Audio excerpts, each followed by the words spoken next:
నవమోసాలు మోసి కనీ పెంచిన తల్లిని కుమారుడు మధ్యలోనే వదిలేశాడు. అయితే ఆ తల్లి మరో బాలికను దత్తత తీసుకుని పెద్ద చేసింది. 20 ఏళ్ల తర్వాత ఇప్పుడు తల్లి మరణించడంతో అంత్యక్రియలకు కుమారుడు వచ్చాడు.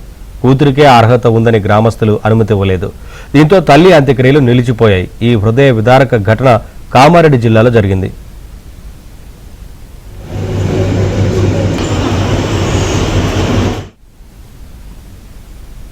కామారెడ్డి జిల్లా పాతరాజంపేటలో 20 ఏళ్ల క్రితం తల్లి సల్మా బేగం బాగోగులు చూడనంటూ కుమారుడు వెళ్లిపోయాడు. దీంతో తల్లి సల్మా బేగం చిన్నారి కరిష్మా బేగంను దత్తత తీసుకుని పెంచి ఆ తర్వాత పెళ్లి కూడా చేసింది. ఇప్పుడు తల్లి మృతి చెందిందన్న విషయాన్ని తెలుసుకుని అంత్యక్రియలు చేయడానికి కుమారుడు రాగా అతడితో గ్రామస్తులు వాగ్వాదానికి దిగారు. మొదటి నుంచి తల్లి మంచి చెడులు చూసిన కూతురు కరిష్మాయే అంత్యక్రియలు చేయాలని నిర్ణయించారు. ఇప్పుడు కుమారుడు తల్లి ఆస్తి కోసమే వచ్చి ఉంటాడని గ్రామస్తులు అనుమానిస్తున్నారు. ఈ వివాదం పోలీసుల వరకు వెళ్లడంతో అంత్యక్రియలు నిలిచిపోయాయి.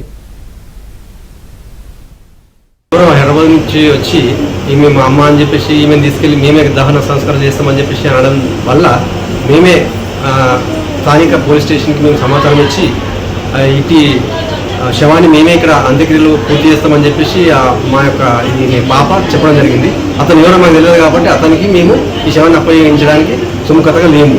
అతను ఎటువంటి కాంప్లైంట్ చేసినా చెల్లనేరదు. మేము గ్రామస్తులమంతా అంత కోఆపరేషన్ తోటి ఇక్కడ ఆమెకు దహన సంస్కారం నిర్వహిస్తాను.